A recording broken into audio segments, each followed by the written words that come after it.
Welcome to the Sports Moment from the Washington Post, your ticket to the Summer Olympics. It is Thursday, August 8th. I'm Ava Wallace, a sports reporter covering the games here in Paris. And today I'm joined by Dan Zak, a features writer from the Styles section. And we're going to be talking about the Olympics as a cultural event. But first, let's do the medal table. Hi, Dan. Thank you so much for coming on the podcast. Hi, Ava. Okay, so we are going to talk about culture in a little bit, but first, here is the gold medal count as of 9 a.m. in Paris. The United States is in first with 27 gold medals. They also lead the overall medal count with 94 medals. China is in second place with 25 gold medals, and Australia is in third with 18 gold medals. I also want to very quickly just do a brief rundown of things people may have missed yesterday. American Quincy Hall won gold in the men's 400 meters with an incredible comeback run. He surged from fourth place back in the final 100 meters. It was an amazing race. The United States women's basketball team beat Nigeria by 54 points to advance to the semifinals. They're going to play Australia on Friday. And finally, there was kind of a surreal scene yesterday. So the U.S. figure skating team, who competed back at the 2022 Beijing Winter Olympics, finally received their gold medals yesterday. It was an end to that really big saga where the Russian figure skating star Kamila Valieva tested positive for a banned substance before the Beijing Games. So the U.S. finished second. They were awarded gold. Japan, who finished third, was awarded silver, and Russia dropped to bronze. Okay, let's talk about culture. So we have had mostly sports writers on here, but you are a style writer at the Post. And for people who aren't familiar with our paper, what do you do? I do it all. I'm a feature writer. I look for sort of non-conventional story ideas and topics. I sort of doodle on the margins of life, which is sort of what I'm doing here in Paris. And please explain the great tradition that we have at the Post, which you are actually reviving, that we usually send a writer from Style out with us to cover the games. Yeah, we haven't done it since, I think, 2006 in the Torino Winter Games. But yeah, we used to send a style reporter, a feature writer along with the team just to find those stories that don't fit the mold of news around results from the Olympics or sports in general, because there's so much happening beyond just the events. I was going to say, which feels like oftentimes that's like 75% of the Olympics. Like it's a huge cultural moment. I remember when we first kind of huddled up as a group and you asked us for recommendations on books on the Olympics. Yeah, I was sort of doing what I do with any reporting trip is, I'll do some remedial education. I'll read, I'll enrich myself so I can hit the ground running. I think I read 2 chapters of one book. And brushed up on my French, my grade school French and Duolingo for a couple of weeks, and that's it. What has struck you or maybe surprised you since you've gotten here? The first thing that comes to mind is that, growing up and only experiencing the Olympics on television, you get this sort of panoramic narrated sense of everything that's going on, and you get context, and you can whip from water polo to track in 30 seconds. And if you're here in person at the Olympics, your experience is very rich, but it's also very narrow and particular. So I've been to events here like water polo and spend a whole day on that and have no idea what's going on in gymnastics or wherever. And that was a new experience for me because I feel like watching back in the States growing up, NBC gives you this galactic understanding of everything that's going on. And in fact, it's quite a particular experience in person. Especially if you're out at Stade de France and track, that's also like quite a distance to travel. It's an hour train ride from where we are. It's pretty tough to get to anywhere. Like you just can't get that many places in a day is something that I always forget. That is very true. Okay, were you surprised by how many celebrities have been around? You wrote a fantastic piece on Flavor Flav that we will link in the show notes. Everywhere Snoop Dogg goes, I'm so shocked by how excited people are to see. Like French people are like running over to see Snoop Dogg. And I'm like, oh, okay, I guess I didn't know Snoop still had it like that. My interpretation of that is, I don't know whether it's NBC or teams in particular think that athletes aren't enough to sort of attract attention anymore, that you need celebrity buddies, Snoop Dogg for NBC, Flava Flav for U.S. women's water polo. It's like the Olympics aren't big enough. You need hype men and women to attract more attention. That was my read on it, which makes sense for a quote unquote niche sport like water polo. But if NBC needs a senior citizen hip hop legend to come in, I don't know what that means other than I guess it's just more entertaining than usual. What are some of the weird things culturally you've experienced? Something I think about a lot that you wrote is there are 1,000,001 cops here, big security. You are absolutely right. You were like, they're all good looking and they're all vaping all the time. We passed one the other day where I was like, your pants are so tight. You are extremely handsome for a cop, or like beautiful or whatever. And I'm like, and why are you just vaping in the middle of the street? It's been bizarre. And I'm not the only person who's noticed this. I've talked about it with a lot of people. The police officers are very attractive. They all look very alert and responsible, but there hasn't been a great deal of unrest, and knock on wood, nothing terrible has happened. So, at your post, you might want to pass the time vaping or stretching or just looking real hot. Yeah, just out there in the tight, long pants in the middle summer heat. Oh, God. Yeah. It's just, I see vanfuls of them eating their salad lunches because, there doesn't seem to be crime to stop at this point. But they all look good and they all look ready and alert. So good for them. Really adding to the Parisian vibe here. Okay, last one. Last cultural question. Pins culture. Pins are, they are literal pins, but when you cover the Olympics or you volunteer for the Olympics, you work for the Olympics in any way, you get a credential that has a lanyard around it, a big, thick ribbon lanyard, and everyone pushes pins into them, all the different teams. So Team USA has pin. I've seen Team Morocco pins. All of the delegations have pins. Most of the media outlets have pins. Simone Biles has a pin. Snoop Dogg has an excellent pin. Did you know about pins culture before you got here? I had forgotten about it. I feel like you tried to move pins culture to the back of your mind. there are people who are here and the Olympics is secondary. The sports is secondary. They're here for the pins. So, strangers will stop each other on the street and haggle over pins. And normally it's very cordial, but I've seen people sort of walk away heartbroken that they couldn't get the one pin they wanted off, this Slovakian man who was a hard bargainer. I have gotten into 3 absolutely full media tribunes at venues by offering the person in charge of seating a pin. A Washington Post pin? A Washington Post pin. That's interesting. Which makes me also that I'm just like, oh, wow. So do you have the Snoop pin yet? That's what people want. I don't. That's the thing is I don't ask for anything. I'm just like, oh, please take this. Oh my gosh, I'm third in line. Please take this pin. Thank you so much. Do we like our pins? I guess they're nice. They are nice. I like that they're glittery. Like they have this. They're glittery? Yeah, the Eiffel Tower has glitter on it. I'd have to look closer. Yeah. I'm not a pin person. What can I say? I just care. It's like pin coin. Okay. After the break, we are going to talk about hospitality houses, what we actually came here to talk about.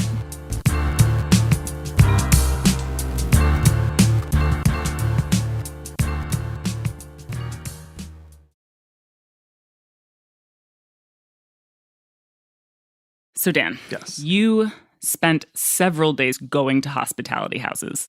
What are they? Why are they important? Why did you want to focus on them? So I would describe them as embassy-like, party-like locations that are sponsored by entire nations, by corporations or brands. And they are spaces sprinkled all throughout Paris that you can go to for food and drink, to watch the games on television. In the case of national hospitality houses, you go there to find your countrymen and women and experience sort of a home away from home where you can get food and drink and relax and mingle and sort of take a load off. And you followed around 2 women in particular, Tiffany Osman Pope and Kaylin Bolland. How did you find them? Who are they? So I was interested in these hospitality houses, and so I was looking for some sort of central database about them, and I came upon this website called houseparty.blog. And it was designed in a way that seemed official, that either Paris 2024 was behind it or some sort of amalgam of Olympic committees was behind it.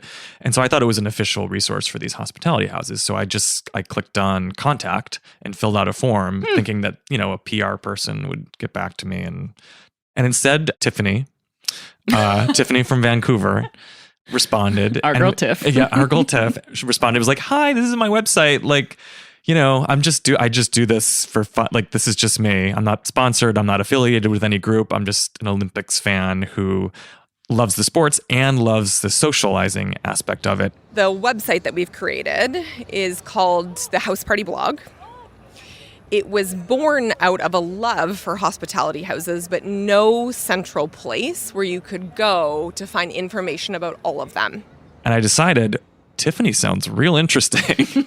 And so I asked her, could I just barnacle on to your Olympics experience here and there over the course of, 7 to 9 days and just write about sort of not only these hospitality houses, but doing the Olympics at 1,000%, which is what she and her friend Kaylin do. We've been calling Dan our passenger princess. They're like my two moms, and I'm in the back seat of the car along for the ride. Make sure he has water, and that he's following us onto the metro, that he has sunblock on. Because this is my first Olympics, so I'm along for the ride. What's it been like hanging with Dan? The best. That's our producer, Ted Muldoon, talking to Tiffany and Kaylin. If you had been a drag, we wouldn't have said yes to this experience. If you are into this kind of thing, which is to say not just sports, but like the culture, the events, the all day of it all, it is very life affirming to be here. That kind of definitely struck with me. But what did you like when you hung out with them? I liked their ethos of just say yes to everything. Look at an inconvenience as an opportunity. You are surrounded by people from all kinds of countries that you wouldn't normally come into contact with. So why not make small talk when you're waiting in line for 30 minutes for a kebab at Versailles? I think if you're open, people will approach you and you meet interesting people and get to talk to interesting people. And we found ourselves with free tickets to things and in VIP areas that we wouldn't normally have access to because we like to chat with people and meet people, and I shared some of my fries with a sweet security man in there. So, you just go with the flow. I'm sort of an introvert. I'm cynical. I sort of expect the worst of people. And Tiffany and Kaylin are the opposite of that. And so to be along with them and to just be open to experience and improvisation and sort of the joy of sport, that's what I loved about them. I loved their sort of philosophy of attending the Olympics, which really is actually a constructive philosophy of life, too. I mean, all we do is collect pins. Friends, memories, fun, joy, the most wild stories, and we just have a ton of fun. It is 2 weeks of joy, and I think on the whole, the Olympics brings out the best in people. And that's the best part. How many houses did you make it to? I would say we probably made it to 9. Wow. I mean, there's officially 29 this year. Okay. There's more than ever. Mm-hmm. And there are some countries with their first ever houses, like India is doing its first ever house. And I think the reason is this is the first Olympics in 6 years where there's been people, spectators. Each house has a different vibe. Some are known as a party house, and then some are here more from a cultural angle, or we're standing right behind Ukraine House, Volia House, which certainly has more of a world news political angle. The party vibe sort of ranges. I went to Canada House, which had free poutine in the lounge sponsored by Air Canada. Wow. And, Canadian Tire was sponsoring the big screen TV. But it was a very sort of sedate and placid vibe there. There was no music. People were sort of watching sports and mingling and going to the Lululemon pop-up and all of that. But then I went to the Netherlands House, which is called Team NL House. This is Ted Muldoon, live from the Netherlands House. I'm trying to summon the words for what Team NL House. It's sort of a legendary hospitality house in the Olympics, I've come to realize. So people expect the Netherlands to throw a giant party, and they do. This is easily the biggest party I've been to inside one of these team houses. I was in Team USA's house the other night. It had more of a cafeteria vibe. This one's like a straight-up stadium. There's probably about a few hundred people on the dance floor, all of them wearing orange. And it was an entire concert hall full of dancing Dutch people in a 6,000-person concert arena with adjoining outdoor space on multiple levels. And of course, there's Heineken on tap. There were espresso martinis on tap. There was a 2-story tall big screen TV outside. And inside the concert venue this was on a Tuesday we first went. Oh, also, there's fire. There are pyrotechnics. They have a pyrotechnic budget at this house. I feel like I should have advocated to report this one with you. I mean, you get a great party. You go to a rave. You essentially go to a rave. Yeah, I think my favorite moment might have been a few days ago when there were Dutch gold medalists in rowing, these two women, and they were honored at the Team NL House rave space. And there was, 5,000 Dutch people crowd surfing these rowers in honor of their gold medal. Wow. And it made me think, do we do that for American gold medals? I don't think we do, and maybe we should. Aside from Canada and the Netherlands, which you've already told us about, did you have a favorite? I really liked Slovakia House, or as it was called here, Maison Slovak, which was right near bigger houses like Canada House, like Team NL House. But it was small and intimate, and it was, a smaller physical footprint. But you step into Maison Slovak, and you can have Slovakian beer. There's Slovakian food. There on their smaller big screen was the Slovakian female boxer, and you could sit there with other Slovakian people and watch one of their sort of more famous athletes.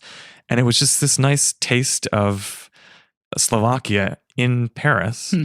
And it was just like walking through a little portal. I really hope we can name this episode Step into Maison Slovak. I think that would be great. So thank you for that. It was a joy. Okay, so in the style section, you guys have a philosophy that a style story is in some way about the meaning of life. Like you said, kind of doodling in the margins. What life meaning have you found in covering the games? I'd grown up watching the Olympics, and, they can be exciting on television, but this was my first in person. And I have been stunned at the number of times I have been brought to tears. I'm not a crier. I went to a preliminary soccer game between Spain and Uzbekistan the first couple days of the Olympics before the opening ceremonies. And I don't really care about soccer, football at this level, or Spain's team or Uzbekistan's team. But I was near tears because I was so swept up in the energy of the crowd.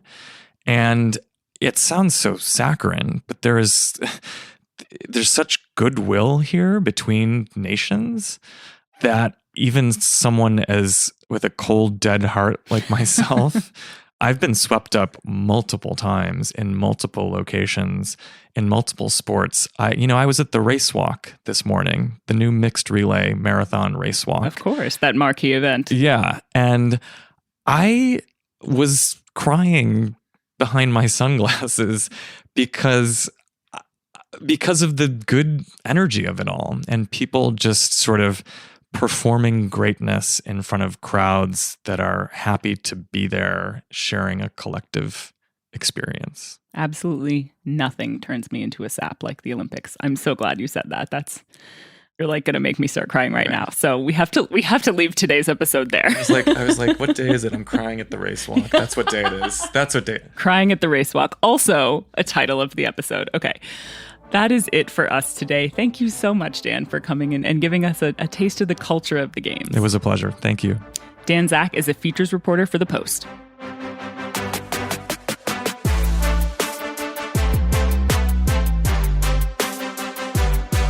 Before we go, here are a couple of events worth checking out today. And just to note, all of these times are in Eastern Time.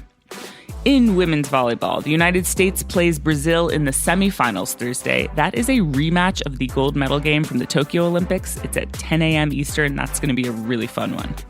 In men's basketball, the semifinals begin at 11:30 a.m. when France and Germany face off. The United States plays Serbia and Nikola Jokic at 3 p.m. In track and field, the medal session begins at 2 p.m. Eastern. Noah Lyles goes for another gold in the men's 200 meters at 2:30 p.m. If you want more up-to-date information about the latest news from Paris, you should also subscribe to my newsletter, which is also called The Sports Moment. You can find a link to that newsletter in our show notes.